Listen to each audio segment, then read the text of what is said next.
What's up guys, it's Nate here once again for another workout for you guys, and check it out, this is session number 3 of your 30-minute heavy bag workout series. Now if you checked out number 1 and number 2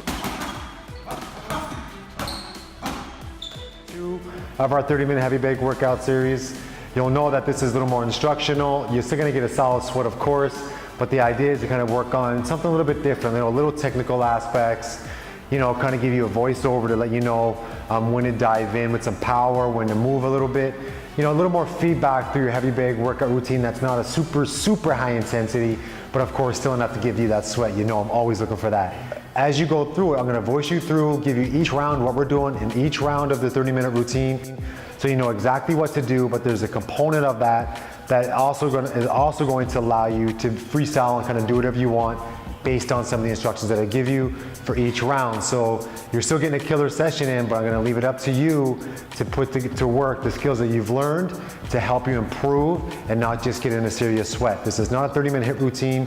This is not part of the ultimate 20-minute heavy bag workout. This is a 30-minute heavy bag routine similar to what I would do myself in the gym to give you guys a killer workout, all right? Now remember, hit that sub button. Let's get this channel up to 100,000. It's gonna happen really soon, and make sure you enjoy the workout. All right guys, let's go to work. All right guys, here we go. Let's get it done. Your warm up, round number 1 is all punches with head movement. So basically punches 1 to 8, let your hands go, get a little head movement in there, move around the heavy bag. And again, just think about being nice and firm on your feet, but relaxed, and again, having some fun for your warm-up, getting ready to go to work. You can work some double jabs, you can work some head movement, of course, work on body, head, body, small angles, warm up. But again, nothing's maximum here. Think about just kind of trying to loosen up your shoulders, relaxing your hands a little bit. Your hands are closing on impact. You're focusing on technique, right? Hip rotation, torso rotation, and probably most important of all is breathing. So again, you're just getting your breathing down, and close second to that is finding your target and distance on the bag. You do that throughout your warm-up, and get ready to go to work for your 30-minute heavy bag workout session number 3.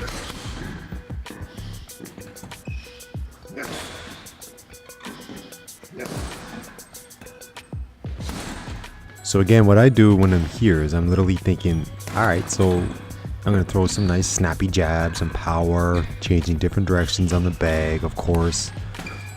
Reminding myself to get my hands back up in a position. Thinking what punches feel the best, what punches feel a little bit sloppy, Are my hips tight? Are my shoulders tight, right? Do I have a hard time breathing in a pattern? So I just kind of, with any warm-up, same as any other warm-up, you just kind of feel what your body is giving you, your feedback is, what your body telling you.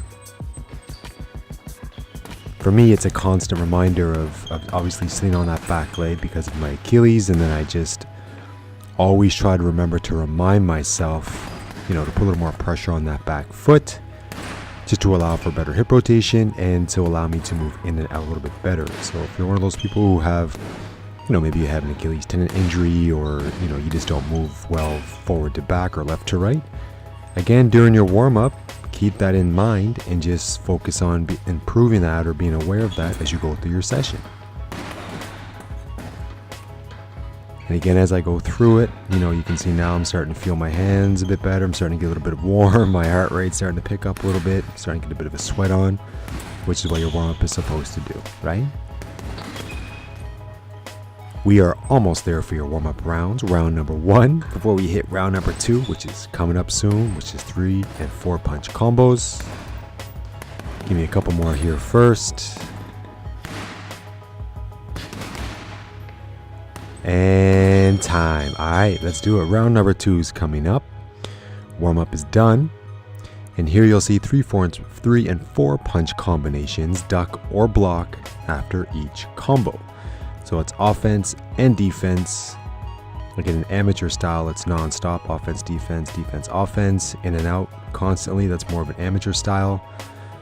And more of a pro style, you might have a little more pause in there, right? So again, it depends on the fight, depends on the styles, of course.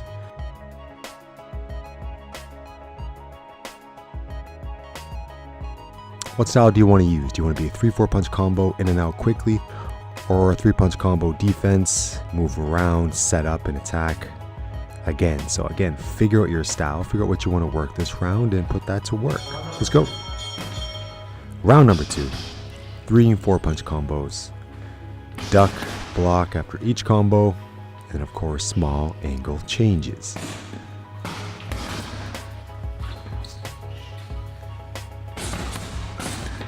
So again, just, when you're thinking about movement, when you're moving to your right, you're pushing off that left foot. When you're pushing to your left, you're pushing off the right foot. When you're moving in that half circle position. So just keep that in mind too. If you're not used to moving a lot and you're just trying to figure that out, think about that. Again, with your different angles, it's always balanced. It's always in a good, strong position, but at the same time, relaxed. And every time you come out, reset, relax, and get ready to go back to war.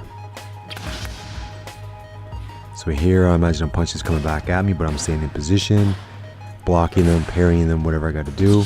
But remember, it's 3 and 4 punch combos. Block or cover after those combos, right? Or duck. I'll throw that one in there too. Just think 3-4 punch combo, defense. 3-4 punch combo, defense.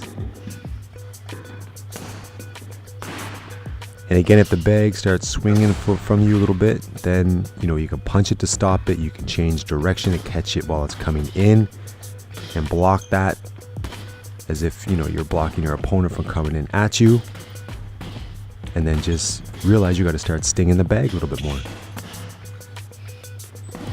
Clearly, the heavier the bag, the less it moves. The lighter the bag, typically the more it moves. That's why I always prefer 150 to 250 pound bags. Those are my preference.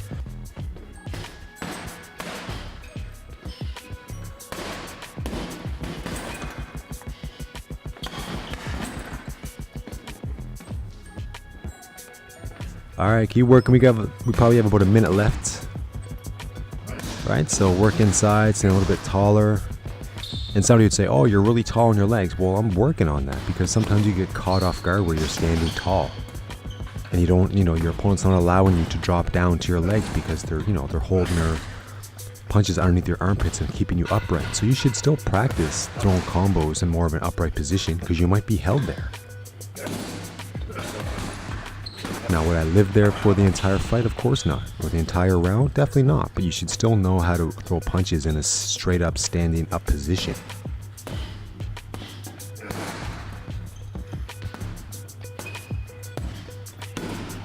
Almost there. Round number 2 almost done. Yep. Just like that. All right. Round number 3. Again, with this one, we're going to work your triple jab and a setup to the body right after. So the triple jab you don't see very often, but it is very important to get used to it, because number 1, it builds endurance in your jabs, in your jab hand. And typically people expect 1 to 2 jabs. People typically don't expect 3 jabs. And if you have a really aggressive fighter, sometimes throwing that 3, 4, 5, jabs in a row will keep them away from you a little bit, or at least make them think a little bit more before they come in at you. So work that triple jab to that and hit a setup to the body, and then let your hands go after that. Keep in mind the triple jab, different levels, different tempos, just like that is your main goal for this set. First one can be a feeler, second one can be body shot, third one can be a head shot. It could be 1, 1, 1, 1, 1, 1, 1, 1, different tempos. Power, speed, upshoot. You can rotate it, not rotate it, right? Change it up. Different jabs have different purposes.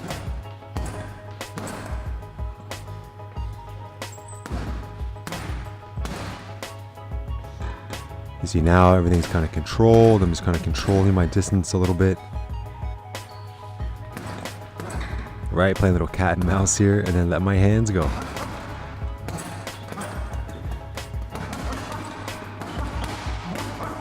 Again, I said it before, sometimes it's nice for your opponent, or just when you're working pads in the bag, to to show kind of a, a more technical side in terms of being not, showing a lot of power and speed, and then let your hands go, because you never want to let your opponent guess, be able to pick off what you're doing.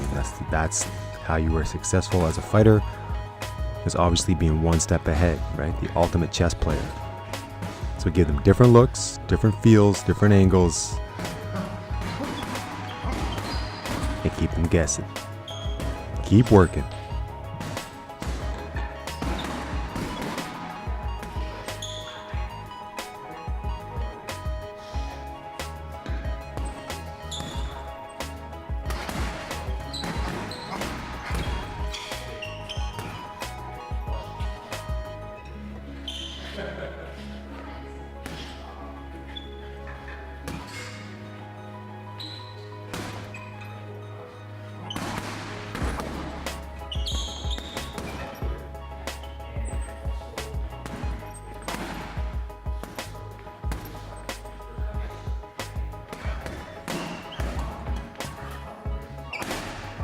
The heavy bag isn't always about moving around. It isn't always about standing still either. It's about a variety of all of them, depending on what you want to work on. If you're preparing for a fight and you know the style of your opponent, then you work according to the style that you need to better yourself, to prepare yourself for that upcoming fight. Or if you're not a fighter, just to kind of pick a scenario that you'd like to work against, right? Well done, guys. Another round done. Here we go. Round number 4 is coming up. And of course, this one, we're going to get into our freestyles, everyone's favorite. So you're going to freestyle inside and just think about slips and blocks in this round. So you're slipping and blocking, getting all that in there for this round.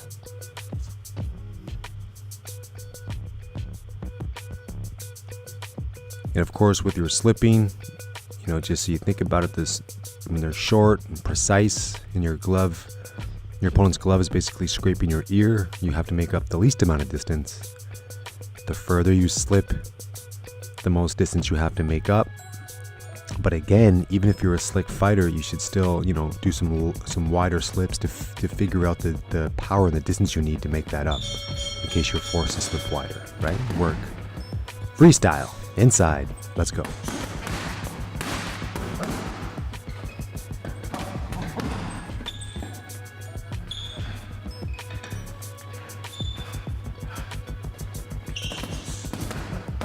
We're digging in, working the body, set up to the head.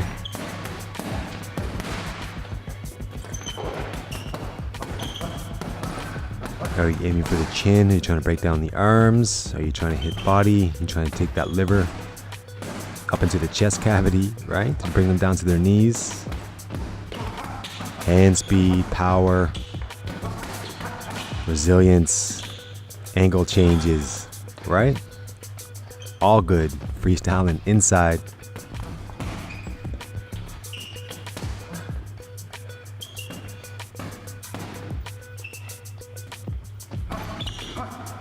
And if you're a long rangy fighter, guys, I think it's really important again to learn to fight inside, because typically most rangy guys like me don't like being in there, because most guys that you fight, almost everybody I fought was shorter than me.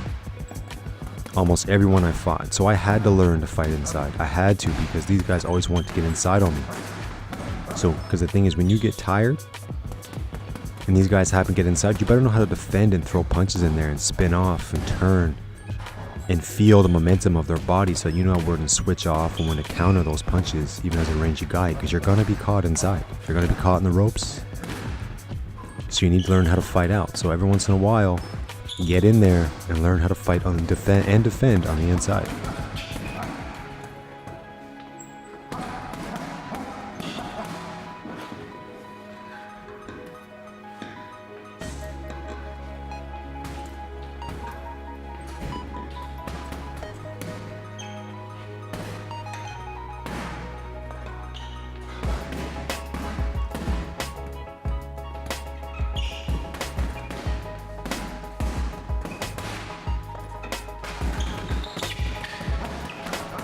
Never let them see you tired. Your stamina's good. Your control is good. You've learned not to waste energy. You've optimized your energy output. There, see, I know the round's almost over. It's gonna let my hands go a little bit more. Why not, right? You should do the same. We're almost there. Finish strong. Take the round. Show off some defense. And let's get ready for round number 5. Now this one, again, more of the rangy fighter, so more of my style. Gonna work on the outside. So this is your opportunity to work your distance, your range from the bag. Work those outside power shots. You can throw that overhand right from the outside. You can throw those uppercuts. Obviously the 5, that lead uppercut, is typically thrown the most from the outside, but work the 6 from out there as well. Open up that forearm a little bit. Strong footwork. All that good stuff. And have fun. You want to look fun. You want to look like you're having a good time on the heavy bag. Enjoy this one, right? Freestyle. Outside. Any style you want. Freestyle it. Offense, defense. Power shot, speed. Have some fun with it.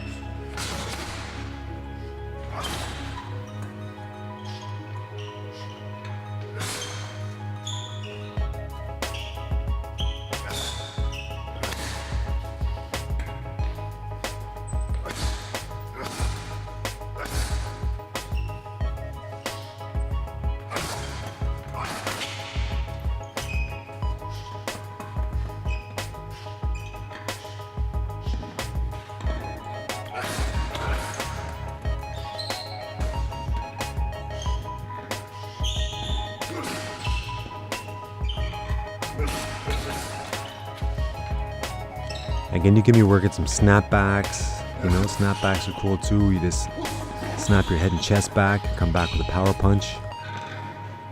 You can get in there with a lead left uppercut, a lead left hook. You can step out with a left hook. You often now see fighters moving to the left, throwing a left hook because it's a little more awkward and it's harder to see. Right? So you can work on that one. Stepping left with a left hook. Stepping left with a left hook right hand. Play with it. Some dips. Getting out of the way and counter at the same time. So there's that outside lead uppercut with the right hand.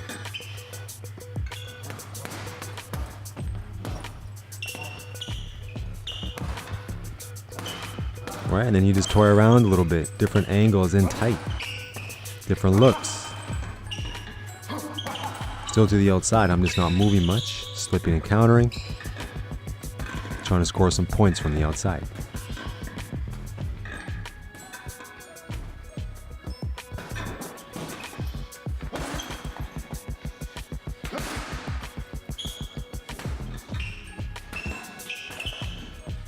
Again, different angles on your jabs, on your crosses. They can still be straight, just different angles, right? It's that uppercut overhand right. You pop someone's head up with that uppercut with that overhand right coming over the top. Again, you start landing that, the fight should be over. It's important to throw that one balance. And again, dipping to the left and throwing that straight right left uppercut. Another solid combination.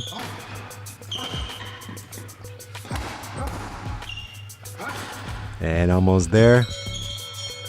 Nice work. Let's keep rolling. All right, guys, next round, you're going to freestyle inside again, but this one I want you to think about doing, about ripping more angles. So basically you're throwing a combo, change the angle. Remember, it doesn't have to be complicated. You just basically have to figure out, are you rolling to the outside of the shoulder? Are you coming under a punch to work from the inside? Are you going underneath the forearms? Just think that. You're trying to pop the chin up. Small angles can make a massive difference. A small miss, a small angle change can open up everything. So I want small angle changes inside and throw whatever you want. Duck pivot left, duck pivot right. Jab, step inside, right uppercut type of deal. Small angles working inside. Again, change your speed. Change your tempos.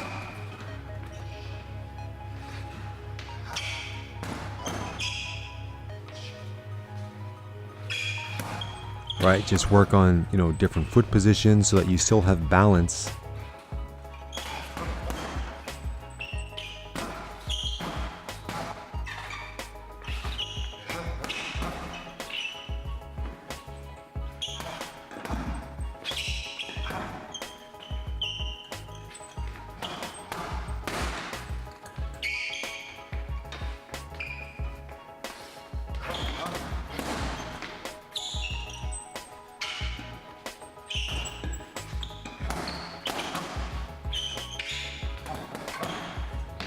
Different angles.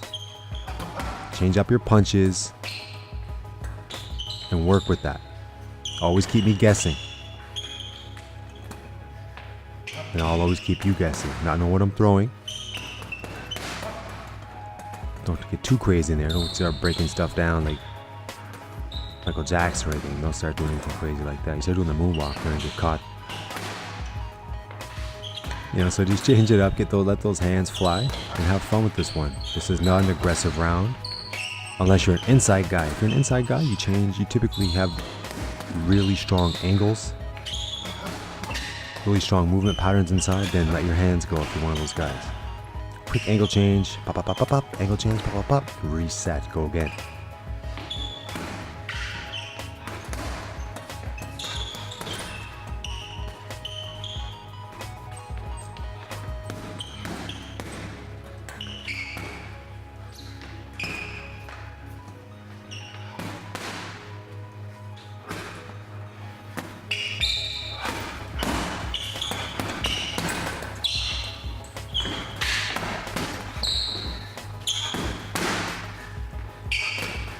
Almost there, guys, for this one. You're almost there.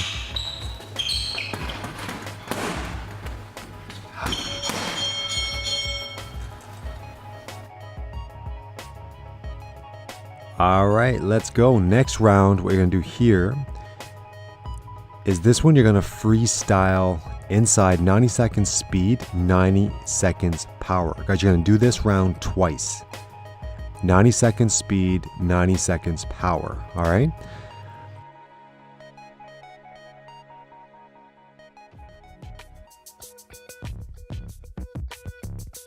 Again, I just want you to think about using variety with this and changing it up for both rounds. Again, 90 seconds speed first, 90 seconds power, and you're gonna do this round twice for your final 2 rounds. Okay, it'll be done. All right, so let me see. Fast hands, solid combos, 1, 2, 3, 4, 5, 6 punch combos. All right, go for it.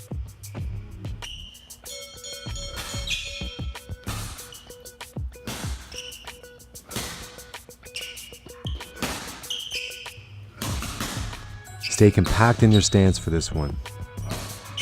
Stay strong in your stance.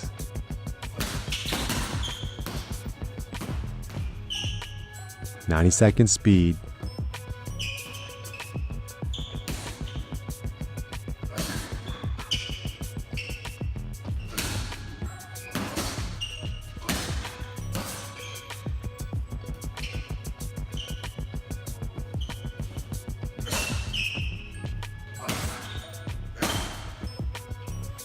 Again, think solid base. You have really solid base, meaning your stance is strong. You're not all over the place. You have good, consistent stability to allow you to snap those punches out there. Snappy jabs, snappy crosses. Rip that left hook across. You can see how much I'm trying to work the jab and the hook here.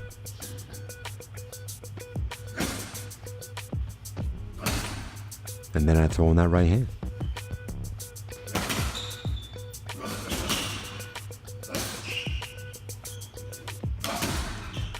So you can see there in the screen, guys, I'm actually, you can tell I'm a little bit tired because I'm not using my back foot enough because I'm actually leaning forward. This is a good angle because I'm leaning forward a little bit too much on that right hand.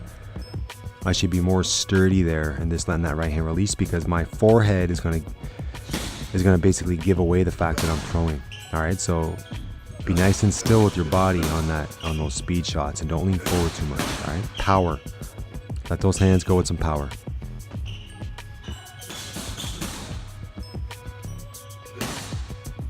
And listen, don't be fooled when just because it doesn't seem like I'm terrorizing that heavy bag and put massive dents in it, that they're not hard punches. They're hard. It's still power.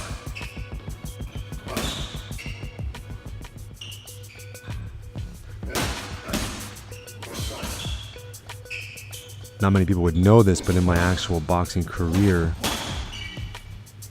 all of my wins except one were by knockout and amateur. So again, I was a power puncher when I was in the game.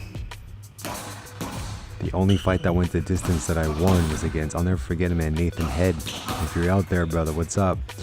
Who was a California, he was a Marine at Camp Lejeune in North Carolina, actually. And he was a monster, man. We had some good battles. The Marines came in shape, boy, let me tell you. These guys were always legitimately fit. Makes sense, they always came to go to war, but so do we, right? So do we.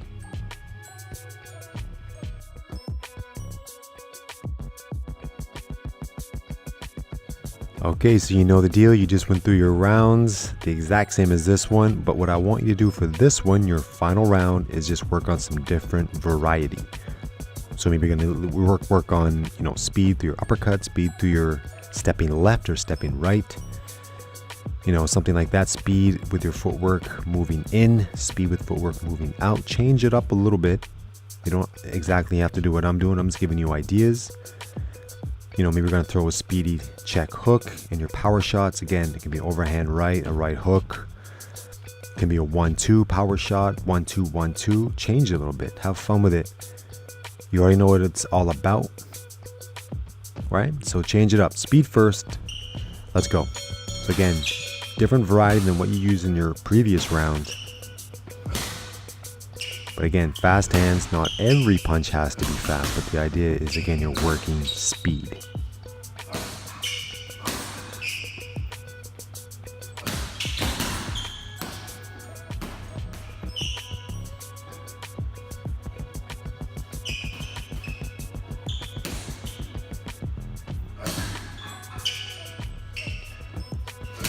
Again, if you're moving forward, make sure your feet are taking you there. And if you do have, for some reason you have to reach, then make sure you snap back really fast so you don't get caught. And I've said this before, is one of the most underutilized punches in MMA, which Conor McGregor was really good at, was that lead forward uppercut. That's he actually hit Mayweather a few times with that punch, and that, again, every UFC fighter should utilize that, because there's grappling, there's holding, there's grabbing.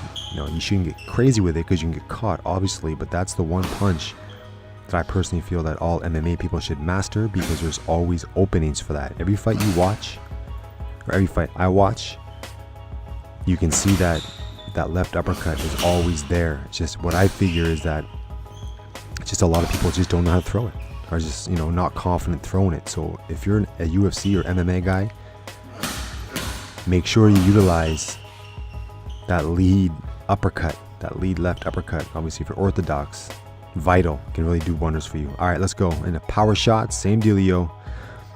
Get those hands rolling, get some power in there, put some dents in that heavy bag. Breathe, different variety, body, head, body. Change your positions a little bit and let them go.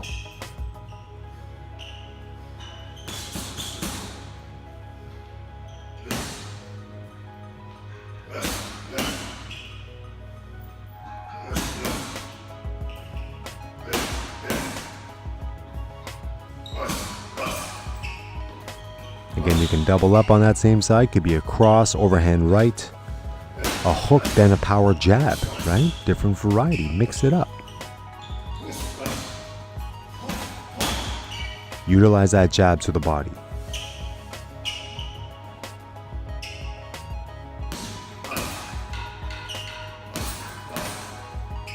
Snap that power jab out there.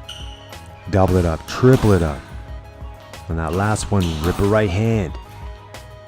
And then the same combo, rip an overhand right. And then the same combo, rip A right hook. Almost there, guys. Another workout almost done. In your 30-minute heavy bag workouts, this is round number 3. Go work, crew. All right, crew, I hope you enjoyed that workout. I hope you guys have a serious sweat on. And remember, go through these workouts often so that you start to become more fluid. You're moving around nicely. You're starting to get some killer workouts in there. Things should start to feel a little bit better. If this is your 3rd time doing the 30-minute heavy bag workouts, you should start to feel a little more fluid, like you can control your body a little bit better. That's kind of the idea. You can create more energy, more power. The idea of these workouts, so all you have to do, again, is stay focused, stay dialed in, and we'll continue to grind through these 30-minute heavy bag workouts. All right, guys, remember, hit that sub button. I'll see you for session number 4. Like it, subscribe, get it out there, and let me know what you thought of the session. We'll talk to you soon, guys.